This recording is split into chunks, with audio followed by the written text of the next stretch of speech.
please make sure to hit that like button and comment below. Subscribe for a lot more content. If you haven't yet checked out the podcast on Spotify and iTunes, we would love to see you on over there. Additionally, if you want to find out more about creating wealth in real estate and get mortgage financing done better, reach out to the team here at Thrive Mortgage Co. at thrivemortgage.ca or on Instagram at Thrive Mortgage Co.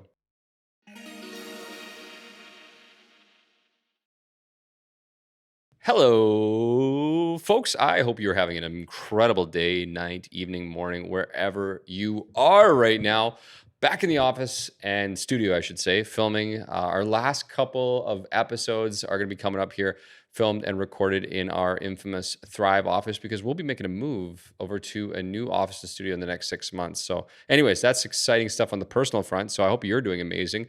Well, a few weeks ago, Derek Williamson and myself, Alex McFadden, we were guests on a newer podcast with a couple of local real estate agents called Hard Assets. We talked a little bit about subject-free offers, how to get things accepted, different pre-approval strategies, and just generally about the market. Something a little different. We were the ones interviewed this time, so it was kind of neat to be a part of that. And so we thought we'd share that with you. So stay tuned for this episode with Logan and with Caileigh called Hard Assets, or the podcast called Hard Assets. And if you enjoy it, make sure to give them a like or a follow. And of course, guys, if you're enjoying our podcast so far, we're getting rave reviews. Really neat to hear the different faces and voices and tags all across the country. Really excited for you guys' response. Send us a message and let us know what you're thinking. Of course, give us a 5-star review on iTunes. That is our juice, letting us know that you love the podcast, and leaving that review is so helpful. And again, remember, if you leave that review, we're going to send you a beautiful Thrive mug, which people are loving, with some of our favorite coffee. So anyhow, stay tuned for this episode, as always, with my partner, Derek Williamson, myself, Alex McFadden. We are the partners at Thrive Mortgage Co. We can't wait to help you. Enjoy.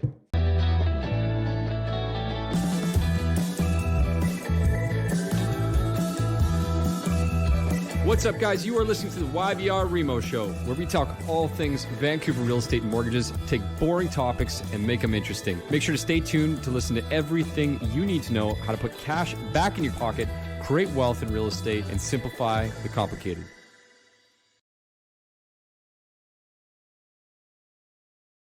We are here with Alex and Derek from Thrive Mortgage Co. Why don't you guys just take a second to introduce yourselves? Oh boy. Where do we start, Derek? Where do we start? Hey, so I'm Alex McFadden here at Thrive Mortgage, one of the partners, along with Derek, on my my stage left, as you know. Where do we want to start here, guys? So we're a mortgage finance company out in Langley, BC, but we work across the country, thankfully, focusing a lot of our energy on making sure our clients are making good financial decisions, but really about helping educate people about creating wealth in real estate and investing. So that's a big thing about what we do. So yeah, I'm Derek Williamson, business partner. Other business partner Dean Lawton is not here with us tonight. He didn't make the cut. And we're pretty proud of where we're at right now. We've grown our team to 12 people over the last year and a half, and obviously the market's been a big part of that as well. But focused on mortgages and everything mortgages. Just what we like as realtors, mortgage brokers who focus on a lot of mortgages. But yeah, I mean, it's been a crazy business for all of us, realtors, mortgage brokers, anyone involved with real estate in, BC specifically, but Canada has just been crazy all in all. But I mean, kind of starting back in 2020, I mean, from like a realtor's perspective, when March hit, the pandemic started, I mean, we were kind of quite concerned about, from both ends, working with buyers and sellers. From the seller's end, I mean, like, how are we going to be selling properties? We think the world's ending now. Like, who's going to be buying these? So it's both that concern about how to actually move product, and now are the buyers going to want to buy? I mean, like, we don't know what's going to happen. I mean, what were kind of some of your guys' concerns, I guess, earlier on at the outset, and I guess how do kind of things from a mortgage standpoint play out for those first 3 months of it? It was frightening, to say the least. Our phones stopped for probably 2 weeks when the pandemic kind of hit, and we were planning, and we were talking about strategies if we were going to have to lay off our team. We didn't really know what was going to happen, and our phones started ringing because people needed to figure out deferrals. Like that was a huge topic for probably 2 months. So as soon as we started getting those calls, we knew that it was an opportunity for us to call every single one of our clients and see if they need assistance. A lot of people that were working, we tried to find opportunities to help them refinance, right? So yeah, there was a lot of fear. And then I think when we started seeing the rates go down after they went up, we saw a lot of opportunity, and we just figured that we'd buckle down and focus on a different type of business for that period of time. Like, we're very purchase driven. We work with a lot of real estate agents, just like you guys. So we figured that we would focus on our database and just try to support them while we were going through that. I would say like that timeline actually cemented our business and helped us more than anything in regards to our personal business. To Derek's point, it was like a week of like, what do we do? Oh my gosh. We're kind of a little bit nervous. And then we couldn't stop the phone from ringing. To Derek's point, everybody, we working from 6 a.m. to 10 p.m. trying to respond to people. And it was just like, what do we do? Where do we go? I think it took about a month for us to really settle in, feel really comfortable. And then, as Derek mentioned, start talking to families about how to restructure, how to take care of them. And people were starting to commit. I specifically remember, I'd say about mid-April, we started doing some presentations. We were doing a ton of them live and on Facebook and stuff like that during the timeline. But we started doing a lot of presentations. And actually, I remember this towards investors at that time, or people who were even thinking about diving in the water, to say like, hey, like, now's the time to pull this equity, get out of here and start hopping in, as everyone's afraid to get into the market because it's not going to crash. It's going to rebound. And I do remember it because I actually was looking at that today on the calendar. And I mean, obviously, look where we are today in 2021. It's proven to be pretty true. So Yeah, March and April, it was a ghost town at the office for the most part, but the best deals I have done to date in my career was in those couple months of March and April, because after May long started to pick up again. But March and April, when it was just like everyone thought the sky was falling, the deals that you could get out there, oh my gosh. And then later on in 2020, I'm speaking with like new clients and stuff. It's like, oh, we're just kind of waiting for the deals and stuff, the crash. I'm like, I'm sorry guys, like, you missed it. It was March and April. Like, the good deals have come, and unfortunately now, as moving kind of past it, I guess, a little bit, people understood, I guess, the sky wasn't going to be falling after all, and there was a light at the end of the tunnel. And so those panic sales, more or less, just kind of they didn't last very long. I think that's kind of what created part of this boom that we're in as well, right? Like, there was a lot of people waiting for this crash, and it didn't happen. Yeah. And then when things started to pick up, everyone's like, we missed it. It's time, right? Like, we got to get in there. And everyone just got off the fence after probably a few months of, pandemic state. Yeah. Yeah, totally. And kind of on that note now, we never really saw the dip, or was there even a dip? I don't know, maybe for a couple weeks, sure.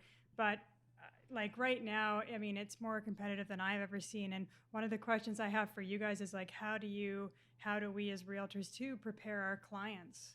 Because right now, for example, even last night, I had clients that have been trying to get in the market, and it was just an average. Well, it was very nice, but it was an average, Walnut Grove home, 5,000 square foot lot, and we submitted what we thought was a very competitive offer to find out that there was 20 offers, and I couldn't believe this, but 9 of the 20 were subject free. So that's almost 50% of them going in, no subjects, no financing, and just wondering if you guys can kind of comment on that and how to kind of better prepare us to, tell our clients, like, you need to do A, B, and C to kind of be comfortable going in subject free, because it is very daunting, right? Like, you're never really guaranteed that, and you're kind of handing the offer with the deposit, and you're hoping for the best, right? Totally.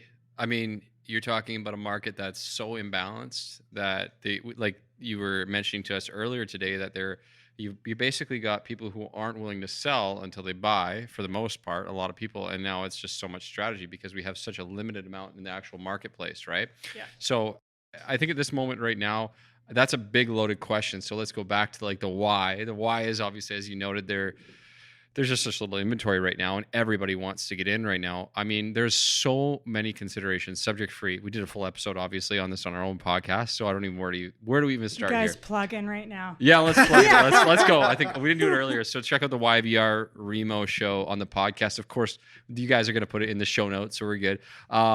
So I mean, I'll give you kind of the basic synopsis of the episode. Like, the first and foremost, the biggest challenge that most people face is having a proper pre-approval in place. Like typically, if you're going to a bank, they're not going to do a proper pre-approval. Preach. The odd, you're going to get the odd person there who does a good job, but I'm talking like 1 out of 1,000. Like we know them. We know the 3 of them in the Lower Mainland. There's 3. Yeah. And they're great. But if you don't have those lucky 3, then you're probably not doing very, very good. So you should have collected all your tax documents. You submit your separation agreements. Let us know if you're working for your family's company, all that kind of stuff. Like be truthful. We are your lawyers for your money, right? Have all those ducks in a row. And then on top of that, the biggest thing that I always say, have a plan B after your plan B when it comes to financing, right? So what I mean by that is, if you're putting 5 to 20% down, that right away, that's like, don't go subject free. Don't do it. Doesn't make any sense. We're serving 2 masters. We're serving the lender and we're also serving the insurer. And the insurer is the oddball here. We can't really predict what they're going to do. It's so subjective, right? In addition to that, I think even if someone is putting 20% down, what if the appraisal doesn't hit the value? Do you have more cash on hand? Are you comfortable with a B lender or a private lender? Can you stomach that? Do you have family money that you can rely on? Does somebody in your family have a home that they can refinance? Yeah. So many considerations. Just to kind of go back there too. So can you explain the appraisal value? Because a lot of people don't know that. And I think that that's going to be something that we're going to see coming up, because it's all fun and games outbidding everyone and getting it woohoo. But I personally have seen probably 5 or 6 appraisals that have come in light in the last 2 months. So if you're buying a property for $1.1 million, that's the bank's security, right? And they're going to give you 80% financing if you have 20% down. They want to make sure that the property value is actually 1.1 million. So an appraisal is required. The appraiser goes out there. They have to find comparable sales, like similar homes that have sold in the last 30 to 90 days, depending on the lender. And what if there wasn't one? Because maybe you're the first person that went 200,000 over asking, right? The last person went 100,000 over asking. If your appraisal comes in low, you have to make up the difference. Like you have to make up the difference because the bank isn't going to take that additional value into consideration. So when that happens, like back to Alex's point, if you have 20% down, if you are scraping your accounts to do 20% down and cover your closing costs, and there's an extra $50,000 bill that arises, like what do you do? Right? So you have to have a worst case scenario. A lot of people think that 20% is the threshold. If you hit 20%, you're good. There's backup solutions. Not really. If you have 35% down, there is a way you'll get financing, right? Whether it's private or B or alternative. So that's basically it. And I mean, insured deals, someone buying with 5, 10, 15% down, same kind of thing. Typically those people don't have a ton of money in their bank accounts at the same time, right? Like they're scraping together what they can to buy that property. If that thing comes in low, same situation. Right? Like the lender isn't going to work with you just because you don't have the cash. You have to come up with the money to close. Is there a difference in terms of going in subject free versus conventional, unconventional? Are you going to be, will the lender potentially, I guess, is there a bigger risk of the deal not going through, or you're not getting the financing for versus unconventional and a conventional mortgage? Or is it's the same thing? It doesn't really matter. There's no greater risk with one or the other. When you say unconventional, do you mean insured? Yeah, like insured mortgage. Sorry, down? yeah. So yeah, there's way more risk in an insured deal because, if income's a little bit wonky or credit's not quite there, like if we can go and get Scotiabank on board, if you have 20% down, we can get them on board, right? Like they'll approve it. But if the insurer is involved, if you're doing anything less than 20%, Scotia might be okay with it. But if all 3 insurers decline it, you're done, right? Like you can't get a mortgage if you can't get an insurer. So there's way more risk doing in a subject-free offer with less than 20% down. I would never suggest it unless you have literally family that could step in and help out with a massive down payment to get you into that conventional ballpark. Yeah, because I mean, previously, like after May Long was kind of when things just really took off, and detached was definitely the first one to really see a big spike. And then townhouses followed suit as well. Like in 2020, it was the market of townhomes and single family. Condos really just kind of took a beating, just because that was the primary market affected by COVID, because it's the largest tenant market, so on and so forth. But now condos, as townhomes have just gotten more and more expensive. Caileigh just sold a 2-bed townhouse for $650,000. $655. $655 for a 2-bed townhouse. So like I mean, we've always been a notoriously expensive market, and it's just getting more and more expensive. So, I mean, like, what are potentially some ideas or strategies that you guys have seen for people getting creative in an expensive market? I mean, the average single family home nowadays is over $1 million. And I mean, a two-bedroom townhouse just sold for $655,000. I mean, my our parents were buying single family houses 10 years ago for that amount of money. I should have kept my old townhouse. Yeah. Shoulda. Shoulda, Hey, coulda, hey. woulda, the old adage. That was a head turner, 655. Yeah, Okay, that was- location. Willoughby. Okay, wow. You know, where do we even start? I mean, first and foremost, if you can keep both properties, keep them. I think that's what we're learning from this, right? Keep all Yeah. your properties Yeah. as much as you can. We hear about a lot of people who think they can't keep a property, move up. I think we discuss that with pretty much every single client that comes through the door, if they have Mhm. one, which obviously may be to the direct detriment of a real estate agent, but not long term, because you're we serving like your seeing cli- our clients build wealth. you're So- seeing your client serving your client, and I think long term, in addition, that those people will see the value, inherently of Yeah. creating that real estate portfolio and look at some other options. So, but in addition to that, I think one of the things. So, just going to go back to what we focused on in a lot of our education last year, which was the move up strategy. Quite honestly, right? So, Mhm. a lot of these people in these condos or townhomes, and just speaking in the past and at any point in time, didn't really fully comprehend the value of rental income in a property that you're moving into and what that could do for your qualifications. So if we had people who were squeezed out of the market, because typically, I'm going to backtrack here, but typically we don't see somebody just walking off the street and buying their first property as a single family detached home in the lower mainland greater Yeah. Vancouver area. It doesn't happen very often. The odd person, they're usually getting some family money or something like that. Yeah. So usually it's an upsize, condo to townhome, townhome to home, condo to home, something like that. But where a lot of people were getting stuck in the past was the housing market, and in the 2020 to 2021 gap, we didn't have that far of a gap, and it's still actually fair to the point that you have a lot of equity. So just teaching people the educational component of how to have a suite and what that does on your property. The only other piece I would add to that would be that every lender has a different policy. Case in point, Bank A over here, Big Red, might add back $40,000 for the $1,000 of rental income, but Credit Union B or Big Green, as an example, might give you $150,000. So that's very impactful to make that move up and that step up to get that space, right? So that can really help people transition and make that move. This is why you need to have a good mortgage broker, because if you walk to TD and their cap's 40 but Scotia's is 80, you're not getting Scotia, you just came to TD. So there's so many examples of why you really should be working with a mortgage broker versus going to the bank. I mean, case in point, this one, like if you need to be getting creative in any sense at all, I mean, there's just so much value that a true professional can bring, and they're free. They don't charge you anything when you're buying a property. you. Like, a lot of people don't understand this. I've had so many people ask, "Well, how much is it going to cost me?" I'm like, "It's free. Like, they get paid from the person who gives you the money." It's the beautiful part about Yeah. buying property is you don't have any expenses other than that of buying the property, which was your down payment and some closing costs and stuff. But all the professionals around you just use us like to a respectable max because we're free. Like, Hold on a second here. Hold on a second. Respectable. That's Just throw that in there. Can we No, define this? Yeah. No, use it as abuse it. But I mean, like, and also, I mean, like, while we're on the topic, banks close at 5. You're not getting a hold of them past that time. And in this market, when things are so crazy, and I'm preaching this so hard because the realtors suffer through this as well. It's so frustrating. When we have deals that are going until the later hours of night, or like we just have last minute questions about completion dates or anything that can come up, a mortgage broker can answer your question, like a lot of the hours of the day, versus the bank. There is fixed periods of when they can take questions, and sometimes you can't even directly get a hold of them because they have, and lines We're of going to credit clip deals. that. Yeah. That's going to be a commercial for us going forward. Thank you. Yeah, happy to help. Passionate guy. Yeah, exactly. I mean, and on the point, I guess, of just getting creative from, I guess, my perspective, because like you said, it is very hard to be buying even the first property. And as condos and towns are getting more expensive, like if you're a bigger family, it sometimes does make sense to rent a little bit longer and go and buy an investment property somewhere else where it's more affordable. I love Kamloops personally. You can buy single family homes for less than the townhouse that Caileigh just sold for $655.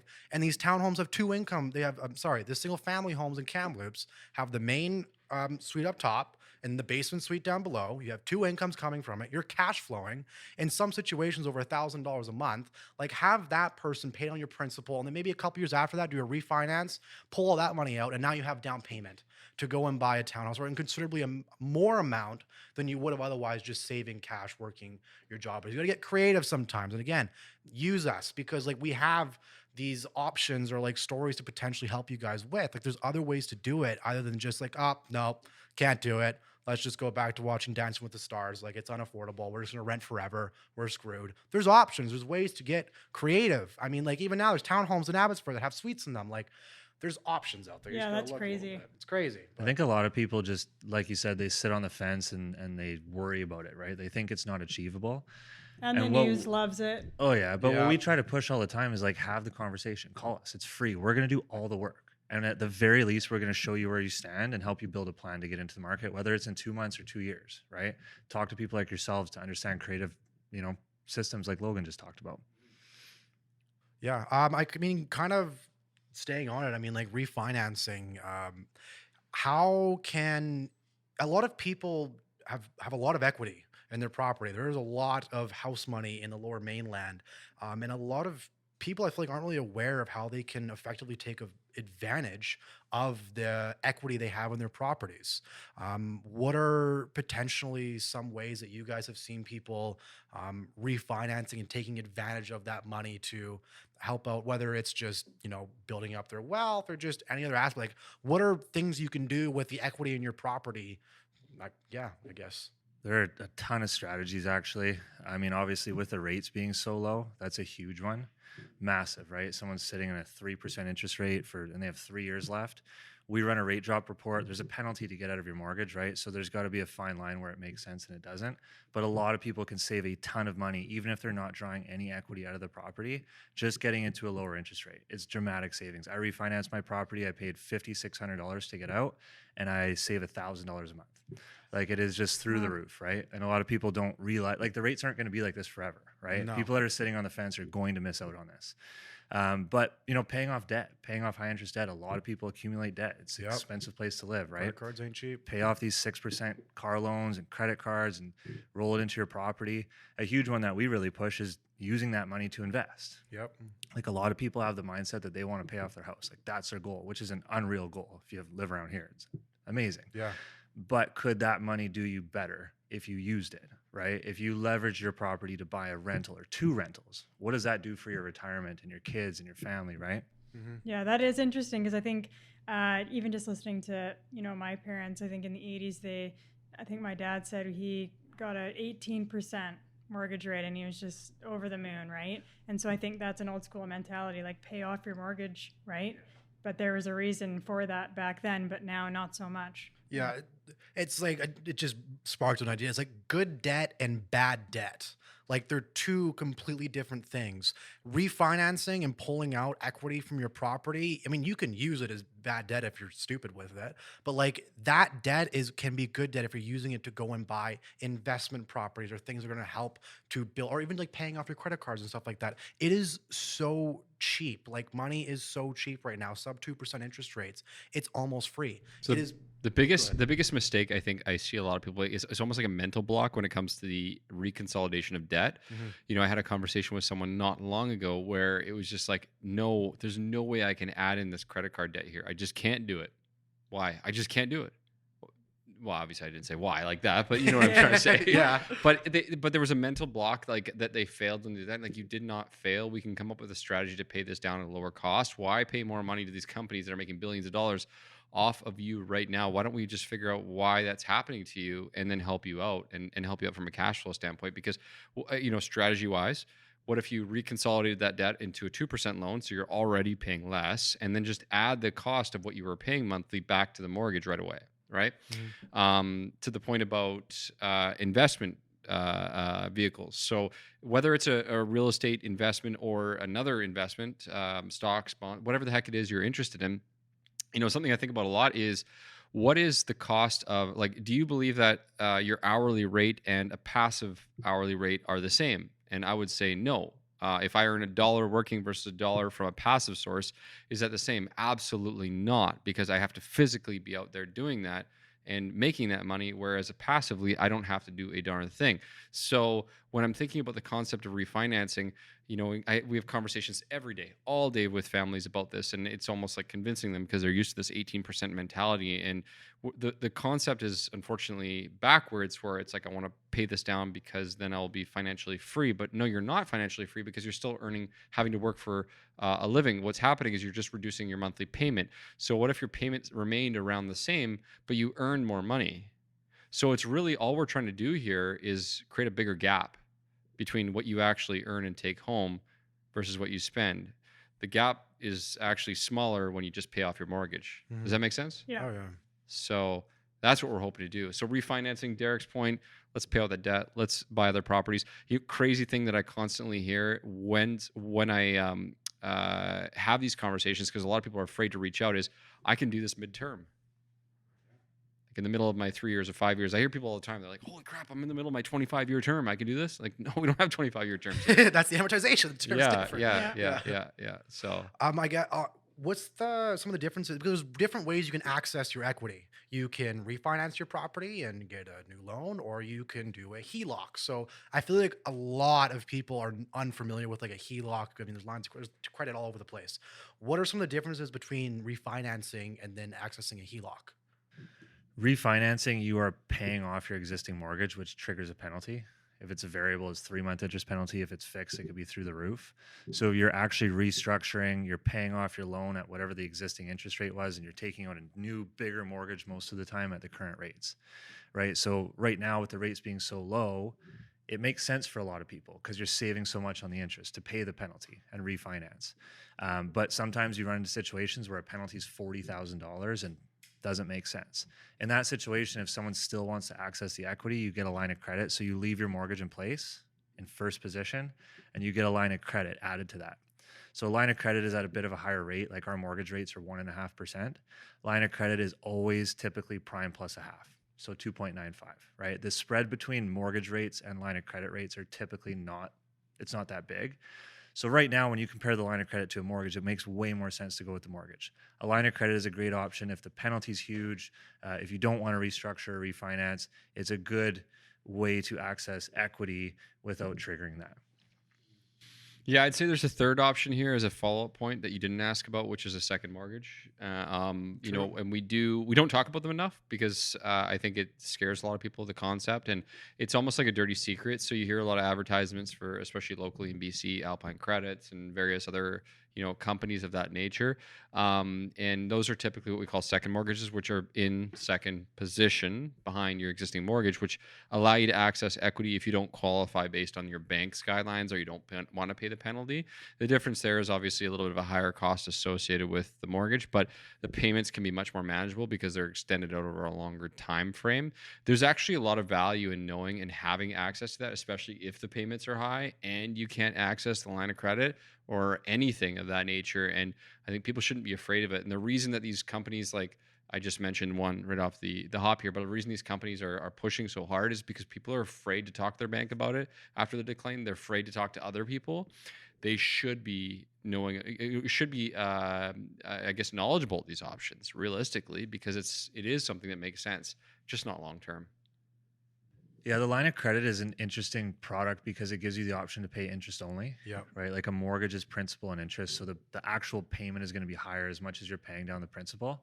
But I've had clients that they just want a line of credit. They don't care about principal pay down. They're in it for cash flow, right? So they will buy an investment property, get a line of credit. They have this super low interest only payment, but they're cash flowing $1,000 a month. Whereas with a mortgage, they're cash flowing $250, right? And for them, it's like, I want the money now. They don't really care about it. They're in it for appreciation and now money. So everyone's situation is a little bit different. Yeah, on the commercial end, for some of the investors we've worked with, that we'll see they'll usually go for the line of credit. Just pulling it from their business or from their property or something like that, other property they have as well. And this is the beauty. This is the snowball. I mean, once you get the first investment and refinance, lead to the second one. Like once you have like 5 properties or something, like you access, like, oh wow, I got $1 million in equity here. Let's go pull a line of credit on that, and they'll go buy another one. Like, oh my gosh, I just bought a building with no money, no money down. It all just came from the equity in my other properties. I just pulled a line on it or something like that. So that's sometimes. A really cool tip is not all lenders offer this, only a handful do, but it's a readvanceable mortgage. So as you pay down principal, Smith the maneuver. line of credit increases, Yep. right? The Smith maneuver is what you do with that line of credit Yeah. and how you structure it. But I honestly feel like everybody should get into that product if it's a fit and you like the interest rates that the lenders are offering. Because if you don't touch it for 10 years, wow, you have $200,000 in a line of credit that you don't have to requalify for. Yeah. right? I Like, checked it out is mine accessible. yesterday. I got 18 grand in the last bad. year. Nice. I don't know. Yeah, but like, all right, let's go. Let's we've go had Friday. clients, yeah, we've had clients that are selling and they have no cash, and they'll use this line of credit that they've built up over 2 years to renovate the place before they sell it, right? Yep. And they make more money Genius. out of it. Genius tactic. Yeah, that is genius. I know, right? So I guess one of the last points here, it's still relevant in the market today. I mean, we're writing a lot of subject-free offers. Unfortunately, it seems to be every other day, single-family home, like any single-family home, townhome, it seems to be 10 offers plus. If you're getting under 10 offers, you priced it wrong or something, you didn't market it right. How can people be prepared to kind of write these subject-free offers from a mortgage standpoint, I guess? Yeah, I mean, I think we touched on this a little bit earlier to Caileigh's point, but to go back into it in a little bit more detail, I mean, the first and most important thing is don't do an online pre-approval. So actually physically talk to someone and make sure that all of the documentation that a lender would actually ask for has been submitted. That's I'd say the number one mistake people make, which is absolutely insane, but it is. So right away, do that. Make sure you've done your due diligence on the property, get your appraisal done, which Derek was talking about earlier today. So get it done early for whatever you're going to offer, right? Yeah, So if because you- what we're seeing right now too is, a house will hit Monday, Tuesday kind of thing. They'll show it all week on the weekend and then offers Monday or Tuesday. Everyone hates realtors for doing that, but we're doing it for our sellers. But anyway, is there any tips that you could give? Like, okay, so I've seen the house on Monday, but I'm not even allowed to submit until the following Monday. What should I be doing? It's a good question. I mean, if you've been properly pre-approved, don't change anything. Don't buy a car on Don't Wednesday. buy a car. Stay up on your credit card payments. Make sure your money's not going anywhere. Yeah. Just the basics, right? I mean, from that point to writing the offer, it's just conversating with your mortgage broker, making sure that your mortgage broker is in talks with your realtor. If those two people are not talking, please don't go subject free. That is absurd. But honestly, the true pre-approval, like, imagine being a first-time buyer and you call your bank. Like, you are relying on your bank. It's a bank. And they tell you you're pre-approved after a 15-minute phone call. Why would you not think you're pre-approved, right? Like, what else do you know? Exactly. But like, you actually have to understand, like, a true pre-approval is so in-depth. We're looking at every single document, bank statements for 3 months. It is super in-depth, pulling credit. If people haven't done that, if you haven't signed a credit authorization form, you should not be going subject free. Okay. I want to share a story that I was actually talking to someone on the way here, and so they did not go subject free, but it was a multiple offer scenario. And these are first time buyers. We had done the true pre-approval, which that's something that we do, which is every bit of detail. We've done a 30-minute Zoom planning session. We went through all their details, all their opportunities, etc., and then other multiple conversations. And anyhow, on advice of their agent, which I don't know personally, so I won't speak to, but they did go forward with a property that hit the market on, I believe, a Friday. They saw on a Saturday, and then the offers were on a Monday or Tuesday or something of that nature. And they won the offer, which is exciting, right? So I was very happy for them, and I got the documents. And then, of course, an email followed an hour later from the real estate agent saying, "Hey, there's something you should probably know about this property. This property is actually after seeing the PDS, they've already won. Just saw the property disclosure statement, which obviously, they have to say if there's anything wrong with the home or any issues that should be aware of or any changes to the property. This used to be a grow up." Oh no. Oh no, there it is. no. Mic drop, there it is. Yeah. So here's the good news. There's a good ending to this story. Okay. Now I'm gonna keep going on the story. And I'll hold the good news to the end because everybody's got to stay tuned for the rest of that. But the long and the short of it is they paid $60,000 to $70,000 over the property value, which already was probably priced high as it was. But I mean, it's market. They're paying based on competing against 10 other offers, which is what I was advised of. And right away I was concerned that it would appraise at value after having a quick conversation with my appraiser.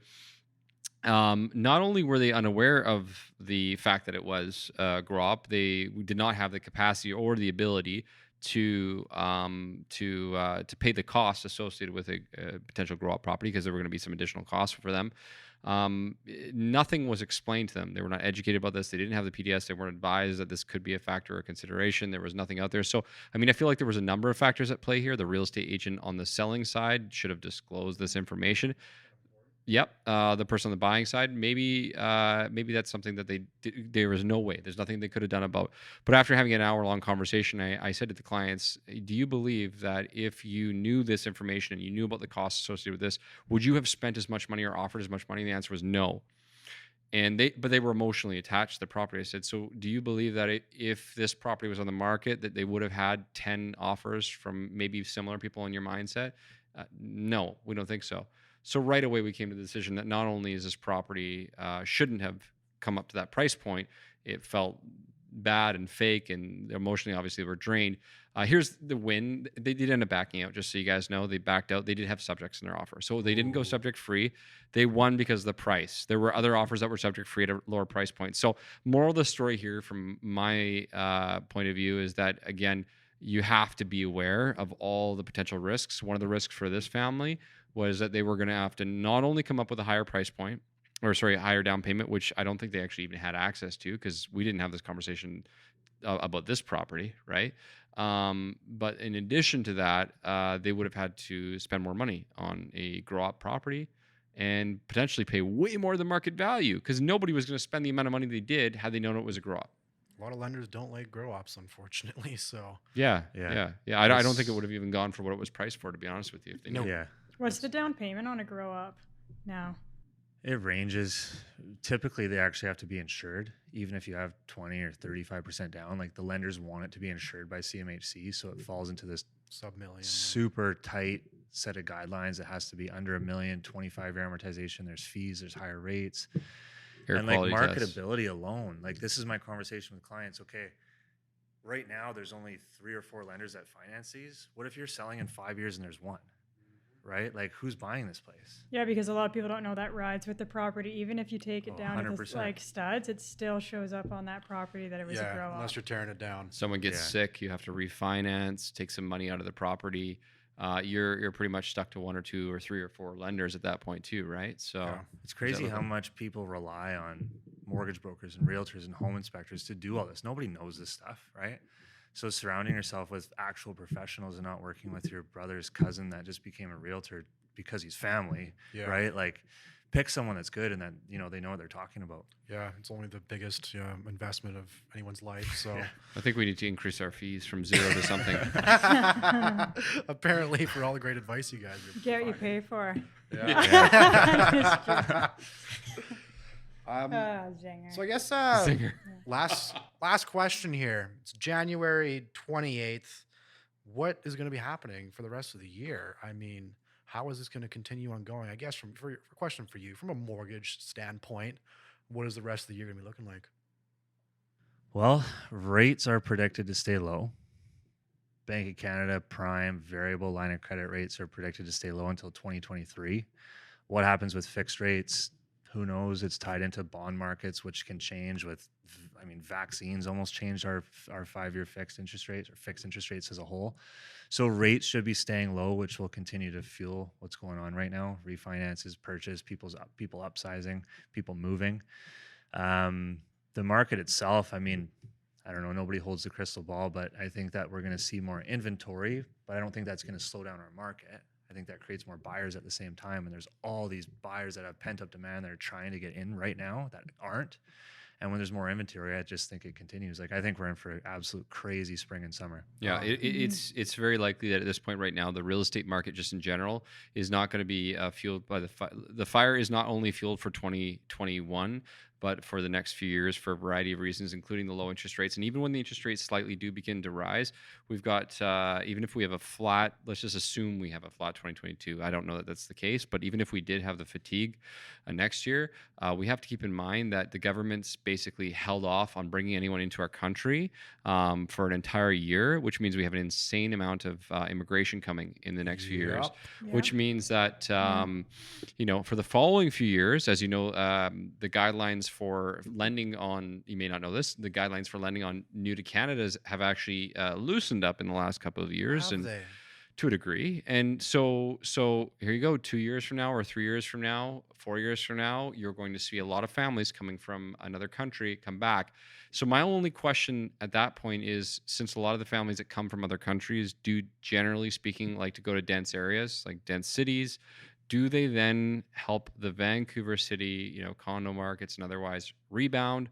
Or, or what does that look like? That's the only question I realistically have. But based on the debt to income ratios and what people qualify, and where your typical person qualifies getting into the market, which is somewhere between the $400,000 to $600,000 range for a first-time buyer, very average. I think we're just going to see the suburbs, just the gas is just going to keep going on the flame. So my only feedback would be, if you aren't in the market, get in the market, and if you can buy more, hold more, and just hang on to it and enjoy the ride. Yeah, and people immigrating from other countries have a lot more, most of the time, have a lot more value in owning real estate than people who even live here, because they come from a country that doesn't have a very strong investment backing, I guess. And it's not really just a confident market, but they know the North American market has like a AAA rating, like your money's pretty safe here. And so it's a dream to be able to finally own property. So Mm. there's a lot more people going to be immigrating here, and a lot more people who are quite excited about being able to get into the market. The only other thing I would probably point out is just in general, the lending market, because it is so hot right now, and the real estate market, you see a lot of people hop in and just go to anyone, everyone. I think now patience over anything. Oh, I it's can such a speak virtue. from our team in general. Like, we've had more applications. We've broken records every week this month. Applications, inquiries, approvals, everything, and it's nonstop.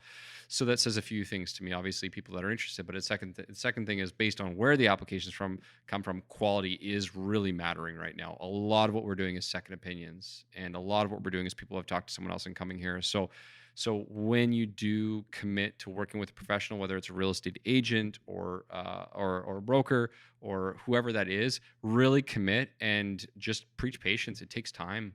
It takes time to do it properly. Don't rush this sort of thing, right? That's big. So whether now or in the future. Yeah. Well, Caileigh, any closing remarks? No, just kind of, I didn't know that stat about how many people. Did you say 400,000 people expected to come in the next Canada. year? Yeah. Yeah. I thought it was closer to 1 million that JT said by 2023 or something. I don't know. But not only that, it's like, just going back to my last example, like there was 20 offers on that home. Well, there's still 19 people looking, and Yeah. there's not that much more coming up, right? So that's going to take so long for that to even level out. Yeah. And then, like you said, it's very interesting just how just humans work. I mean, it's so hot. It's like, it's so true. Everyone's like, oh, like, it's like the new hot thing. I want to get in there, and it's I see it every day, and so do you guys. And just kind of the mentality. There's just more people jumping in which is great. I mean, it's great to have the dream of owning and everything, but like you said, do it the right way, because it's not fun if you don't. Yeah. Very just get correct. Started. Just get started. Yeah. Sellers are in the power position in this market. The longer they wait, the more money they're making. So Then they turn into buyers, though. yeah. That's the problem. Yeah. It's just a lovely cycle, isn't it? I think the only tip I would give people as well is, a lot of people are locking into these 5-year fixed mortgage rates at 1.69%, right? And human nature is, people build their lifestyle and their budget around their costs, right? And these mortgage payments, like, it's almost unrealistic what people are paying for $1 million mortgage. Literally 2 years ago, it was like it's a massive, massive difference. So when people are doing this and moving into this beautiful new home because the mortgage payment on $1 million is $4,000, that is going to change in 5 years, right? Like, Yes. you have to take that into consideration. And if you're in a 5-year fixed and it's 3% in 5 years, it's a massive, massive jump, right? People that are in variable rates are going to see a gradual climb, and they'll Yeah. probably be okay. But I just see a lot of people we look at people's finances all day, and most people literally are not saving, right? Like, they're paying their bills and they're living their life. Yeah. So Yeah. I mean, it's an expensive area. People live an expensive lifestyle, but you got to think ahead. yeah, you really do. Speak to a professional. But yeah, this has been great. I'm glad to have you guys on. Looking forward to having you guys back at some point. Thank you. Right Yeah, on. thanks right so on. much for your time, guys. Appreciate it. We should probably plug you guys. This is one of the first episodes of the Hard Assets, so we're excited to come on. So if you guys are listening to the episode, make sure to share for Logan and Caileigh everywhere the heck you can, because that's the juice that gets you guys going, I would imagine. And of course, check out the YVR REMO show if you want to see what we're doing. Actually, throw your guys' contact info. Like if people want to get a hold of Thrive Mortgage Co., how do they get in touch with you guys? Okay, well, we'll start with the Instagram because that's where we're hanging out at Thrive Mortgage Co. Website, thrivemortgage.ca. Derek Williamson, Alex McFadden, Dean Lawton. Just search us up anywhere. You'll find us. Thanks, man. Pretty popular guys. So yeah, groovy. Catch the next one. Thank you. Thanks.